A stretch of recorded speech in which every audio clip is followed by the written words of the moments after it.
Here, no, I'll take the front. You get that.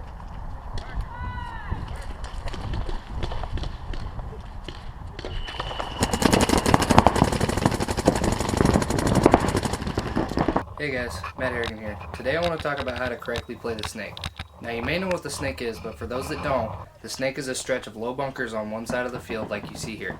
This is one of several positions that you can play in airball, which is usually referred to as speedball. However, the snake is where I play my best and it quickly became my home, so I usually end up there one way or another. The goal of the game is to eliminate all the opposing players, although not required, and hang the flag on their breakout station. Each game starts with a breakout. The breakout is when your team all groups together at a designated starting point, and when the timer goes off, you try to make it to your first position alive. The opposing team does the same thing on the opposite side of the field. The fields are symmetrical so that it's fair. This is where you have two options. You can either focus on sprinting to your spot and trying not to get hit, or you can lane. Laning is where you shoot a stream of paint through a certain area on the opposite side of the field to try and catch an opposing player. You can also play two different roles here. You can go straight into the snake, or you can bump. Bumping is when you go to the bunker before the snake, usually checking off the zone leading into the snake to make sure nobody is laning through it. Then you dive into the snake shortly after. You want to get into the snake as fast as possible, but you can't rush this process. Make sure the path is clear before you run to your spot. There are also back or support players for the snake. They can stay behind the snake the entire time and support the front player, or they can get into the snake with the front player. Typically they stay back though unless the front player gets shot. Your first objective is to make it to your spot alive.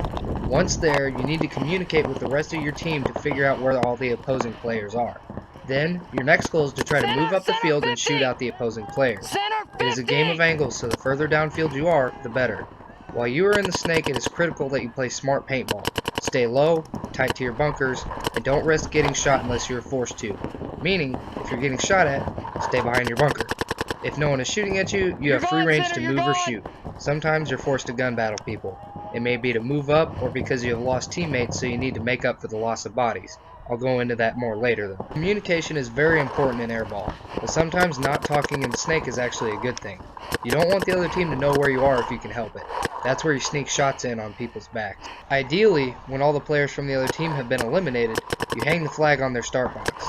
The flag is usually located at a neutral point in the middle of the field. The catch is, you don't have to eliminate all the other players to hang the flag, which can make games pretty interesting. Now, some of the problems you may run into are getting shot, or your teammates get shot around you, which in either one of those cases there's pretty much nothing you can do. Or you lose track of the opposing players. You can do careless things too, like forgetting to turn on your equipment such as your gun or your loader.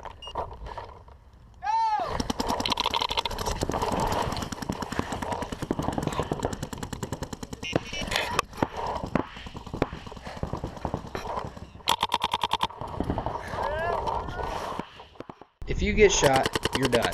The way you fix that is by not getting shot again. Stay tighter to your bunker and play smarter paintball. If you don't need to risk your body, then don't do it. If all your teammates get shot around you, 99% of the time you're inevitably going to lose the game. The reason being that the snake is literally the worst position to be on the field in a situation where the other team is up on bodies. In a desperation move, most players will get up and try to run down the existing players on the other team. However, it usually doesn't work. Although, if you are in a low body situation such as a 4-on-2, your chances are much higher. Usually the best thing to do is to cross it up with the only other teammate you have left, meaning you guys shoot across the length of the field in order to cover each other better. This is the best way to watch over each other in this situation as long as you keep talking to your partner. Which reminds me, if you lose track of players on the other team, you need to talk to your teammates to try and find them. At some point they will shoot at you or one of your teammates and you guys need to relay that info to each other. If you can manage to keep up good communication, stay alive, and shoot the opposing players, you will win every game. You really don't even have to shoot anyone. If you can simply stay alive and push up the field, all the opposing players will become focused on you. This will relieve pressure off of your teammates, allowing them to get better shots on the other players. Either way, this is how you play the snake. And if you don't like playing the snake, you can play on the other side of the field, which is known as the Doritos, or you can play the center. Same general goals apply to every position. Play smart paintball, work with your teammates, and you'll be fine.